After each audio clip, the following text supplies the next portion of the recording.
Hello, Da Vinci. Welcome back. This is our Tuesday, the 19th of January's lesson, our PSHE lesson. Do I know what to do to keep myself safe and what to do if I don't feel safe? For today's lesson, you're going to need some paper, which you're going to write on. You're going to need some colouring pencils if you have some, and you're going to need your partner, which is like your little teddy. Okay? So, today we're going to be looking at two questions. What do we do to keep ourselves safe? What do we do if we don't feel safe? Those are the two questions that we need to look at today.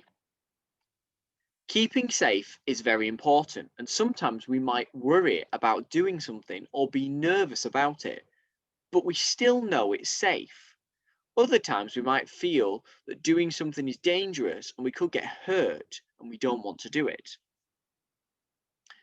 So, is this safe? Talk to your teddy. Is what this boy is doing safe?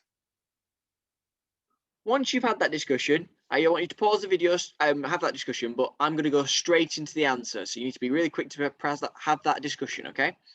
So, is this safe? Well, what this boy is doing is he looks like he's riding his bike really, really fast. He's not wearing a helmet, and he's wearing sandals on his feet, which aren't very sensible shoes to be riding a bike with. So is it safe? Well, no, because he's not got his helmet for his own protection, and he's not wearing sensible shoes, and he looks like he's going very fast. Now, if he's going fast and he's got good control, that might be all right. But if he's going fast and it looks like he might not have very good control, it might mean he might hurt somebody else. So this is not safe, especially because of that helmet. Is this safe? Have that discussion with your teddy or your toy. Well, is this safe? Well, the girl's jumping in from the side of the pool. She hasn't got any armbands on, but she has got an adult with her. And adults can sometimes help us if we're to make sure that we're safe. Is this safe? Yes, because she has an adult with her to make sure that she's not going to hurt herself. And if she does, the adult's there to make sure that they can get the care that they need, the first aid they need. So the girl's jumping in, the adult's making sure that she's there to catch her. So I think, yes, this is safe. And it looks fun. Is this safe? Talk to your teddy or talk to your toy. What do you think? Is this safe?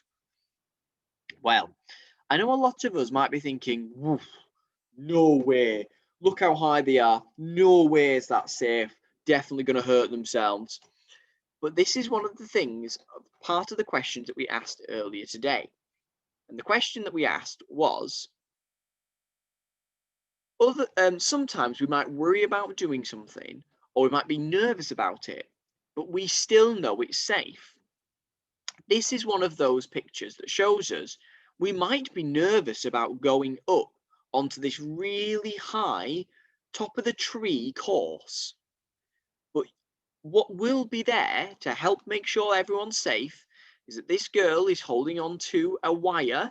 That means that she's not going to fall off, and she'll have a safety belt holding her in place to make sure that even if she lets go and she falls, she only falls a very, very short way, and she can still hold the platform, because they are not going to make it so that you can go up really, really tall and you fall off and you'd hurt yourself. They're not going to make something like that. That wouldn't be safe. So they've made something here that is safe.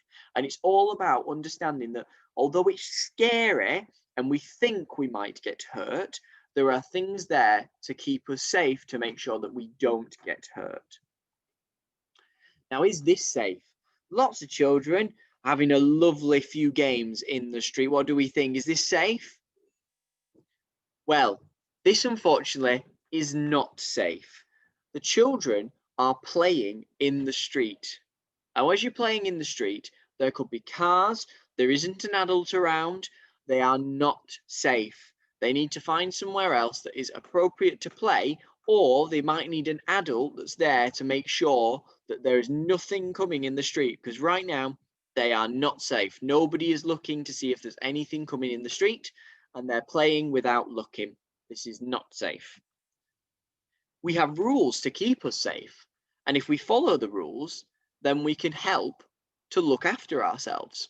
So talk to you, Teddy. What are some of the rules that we have at school? Well, some of those rules that we have at school might be we have certain places that you need to walk one way and you walk through the school one way so you don't crash into other year groups who are coming down the other way. We have certain places where we've got the fire doors and we don't go out the fire doors, we keep them shut unless we need to escape. And that's so that it keeps us safe in the building. We've got other things that are in school, like we've got our hand washing places around school to make sure that our hands are nice and clean and that keeps us safe. There are lots of things that we've got in school, but I'm thinking about something very in particular. It might be something like we run around school with maybe scissors, where we've got scissors in our hands, we're running around. Well, no, because that's not going to be safe. We could either hurt ourselves or we could hurt somebody else. So I want you to also have a think at what rules you have at home. What are your rules that you might have at home that keep you safe? Talk to your toy.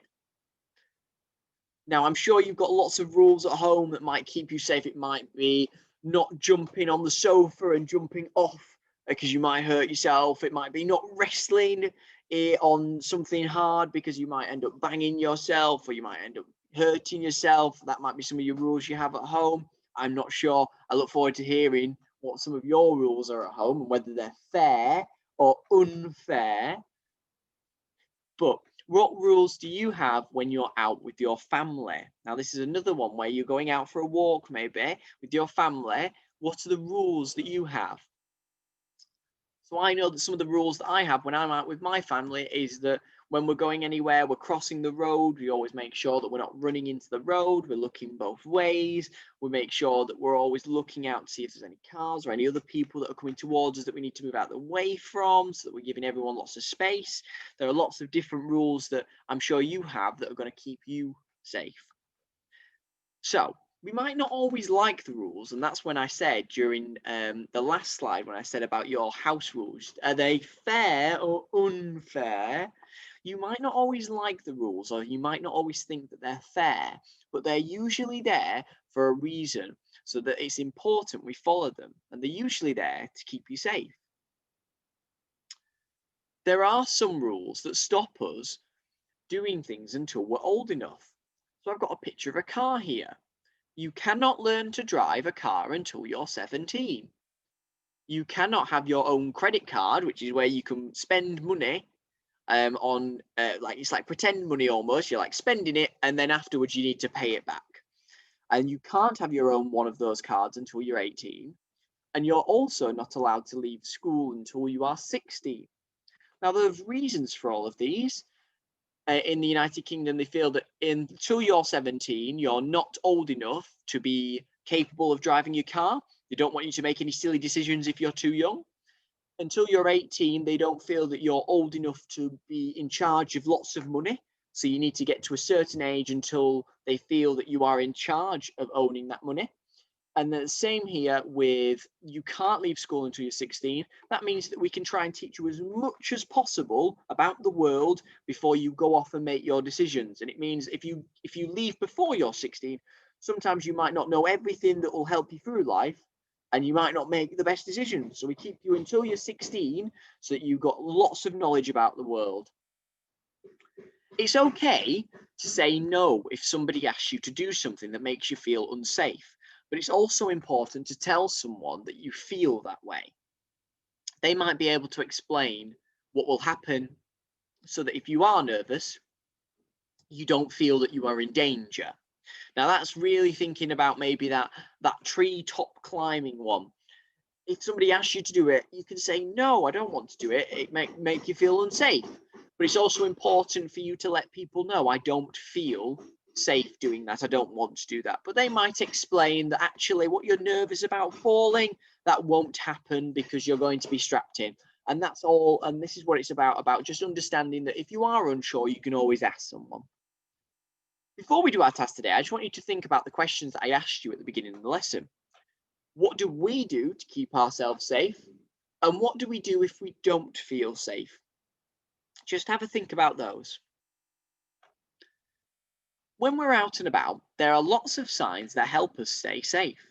These signs warn us about the dangers and what to look out for. Talk to your Teddy. What do you notice about all these signs? What do you notice about all of these signs? Well, after you've had that discussion, you might say they're all maybe very clear. There's no tiny little drawings. They're all quite big. They're all in blackout silhouettes, is what you call them. So you can't tell whether it's a man or a woman. They're just blackout silhouettes. So that it gives you information really quickly and it's very, very clear. So your task, I'd like you to draw a warning sign to tell someone about a danger that you could find at home or at school. So if we think about this one down here means roadworks. So it might be a danger to say, look, there's something happening to the road, so you need to be careful up ahead. This one means there's a school, so you need to be careful. There's a crossing, so you need to, sorry, there is a school, so you need to just slow down if you're driving a car. You don't want to hit any children that are crossing. This one means a roundabout. So you need to slow your car down because you've got to go round the roundabout and choose which way you're going. And there's lots of other cars doing the same thing, so you need to watch out. And then just this one here is about, is a crossing. So you need to make sure that you're not driving super fast because there might be somebody crossing the road. So here we go. I want you to tell me about a danger that you could find at home or at school. So first things, you need to draw a big red triangle that says danger, and it's telling you that there's a bit of a danger ahead. Now I've given you an example. You need to draw something inside of that triangle that you need to be careful of. It could be maybe a hot oven, maybe some wires of the computer if you're at home. It could be the tables or a piece of paper on the floor if you're in school. It might be the cars on the road or the strangers that are out when you're out with your family. Now I've drawn some scissors here. Finally, you're going to write what it is that you need to be careful of. So you could write underneath. So I might write, be careful with sharp scissors because you might cut yourself. And that's my danger sign to help keep people safe. I look forward to seeing what creative ideas you come up with your danger signs, and make sure that if there is anything you're unsure about or you think it might be dangerous, you need to maybe find an adult to help them explain to you it's okay to feel like this, but you are safe. Thank you for coming along to this lesson. I look forward to seeing you in the next one. Goodbye, Da Vinci.